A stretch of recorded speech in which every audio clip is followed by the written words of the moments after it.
So the other day, my dad sent me a video of a guy explaining how a plus b to the power of 2 equals a to the power of 2 plus 2ab plus b to the power of 2. So now, it's a pretty interesting video. I'll leave a link in the description if you want to check it out. But the point is, I thought, what if I could make it a plus b to the power of 3? So that's what I did. But before that, let's explain what he explained in the video.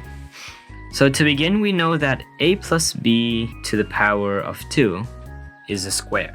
And this square has the edge of a plus b and a plus b. And so now, basically, we don't know the values of a and b yet. So what we can do is first just separate a and b at a random point. So you can see that there are 4 new squares that I have color-coded. So the square on the top left, you can see that it's a times a, making it a to the power of 2. And you can see on the top right, it's a times b, making it ab. And on the bottom left, it's also a times b, making it also ab. And then on the bottom right, finally, we have b times b, making it b to the power of 2. So now when we move this and put it together, we get a to the power of 2, and there's 2 ab's, so plus 2ab, and then plus b to the power of 2.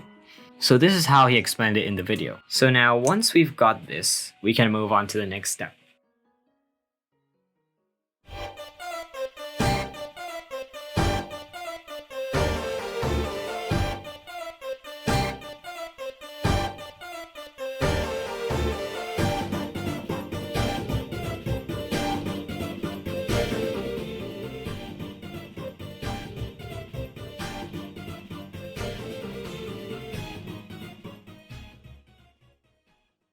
So now that we've turned a square into a cube, there are more components than we had since we began. So first we can see the dimensions here, and let's deconstruct the cube. Okay, so now you can see that we've deconstructed the cube to 8 more cubes, and so now let's zoom into each one of them to see the dimensions. Okay, so now you can see the first one we have here, it's a times a times a, making it a to the power of 3. Now the next one, there's 3 of them actually, but individually, it's a times b, making it a to the power of 2 times b. So basically there's 3 of them, so it's 3a to the power of 2b. So the next one, it's quite similar to the one earlier, but it's a little bit different. It's a times b, so it's a times b to the power of 2. And there's 3 of them, so it's 3ab to the power of 2. So the last one here, we have b times b, making it b to the power of 3. So basically, when you put it together, it's a to the power of 3 plus 3a to the power of 2b plus 3ab to the power of 2 plus b to the power of 3. Now that's a mouthful, but now I think you see the whole picture. So yeah, that is it for today's video.